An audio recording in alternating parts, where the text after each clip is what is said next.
All right, let's get right into this. We're going to explore a pretty wild idea today. What if that little voice in your head, the one that's constantly judging you, what if it isn't a weakness at all? What if it's actually a sign of high intelligence? So let me ask you this straight up. Are you your own worst critic? I mean, do you hold yourself to a standard that feels almost impossible? Do you find yourself replaying mistakes in your head long after everyone else has forgotten? If you're nodding along right now, you need to stick around because the reason why you do this is probably the exact opposite of what you've always thought. For the longest time, we've been told that being super self-critical is all about low self-esteem. That's a common belief. But what if the reality is something else entirely? What if it's actually just a side effect, a byproduct of having a really sharp, intelligent mind? Let's break that down. First things first, let's actually put a name to this feeling, because giving something a label is the first step to really understanding what's going on. This is the heart of it, right? This deep down feeling that no boss, no friend, no rival could ever be as tough on you as you are on yourself. It's like having a permanent and frankly exhausting critic living inside your own head. Well, there's a technical term for this: chronic self-evaluation. Now, the most important word in that definition is automatically. This is key. This isn't something you're choosing to do. It's more like a default setting, a program that's always running in the background for a mind that's just wired for analysis. So why? Why does this happen? Well, it boils down to seeing the world in a very specific way. You could almost call it the curse of clarity. I absolutely love this quote because it flips the whole script. It says this thing you've been beating yourself up about isn't a character flaw. It's a cognitive treat. It's not a bug. It's a feature of your operating system.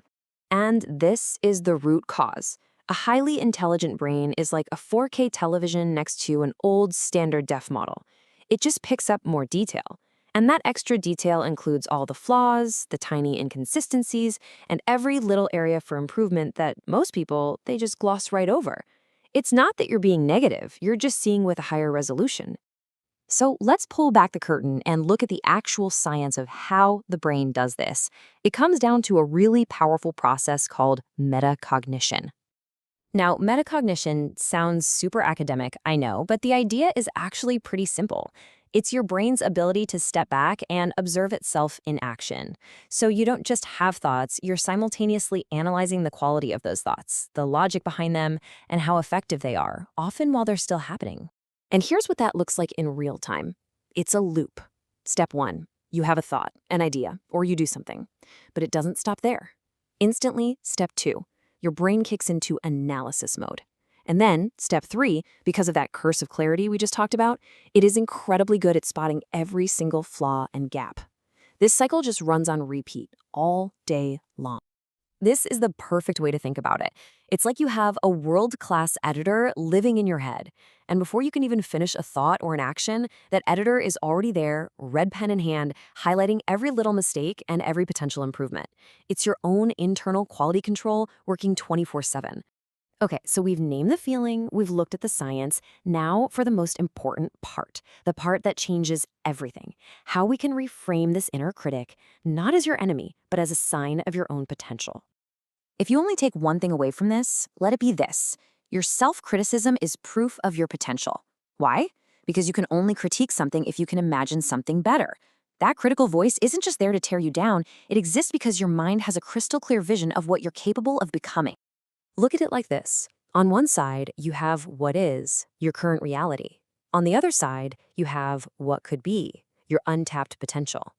Well, that inner critic, it lives right in that space in the middle. It lives in the gap. Its entire job is to measure the distance between where you are right now and where it knows you have the ability to go. And that is the ultimate reframe. Seeing that gap, feeling that gap, that's not a sign that you're failing. It's a sign that you have the vision to see what's possible. Your inner critic isn't a prosecutor trying to prove you're guilty. It's a guide, pointing out the path from good to great. It's literally a sign of your capacity to grow. So, with all this in mind, here's a final thought. The next time that voice pipes up and starts pointing out the flaws, what if you tried to hear it differently? Instead of hearing it as criticism, try hearing it as direction. The goal isn't to silence that voice. The real question is, how will you choose to listen to it now? Because it just might be the most intelligent part of you, trying to show you the way forward.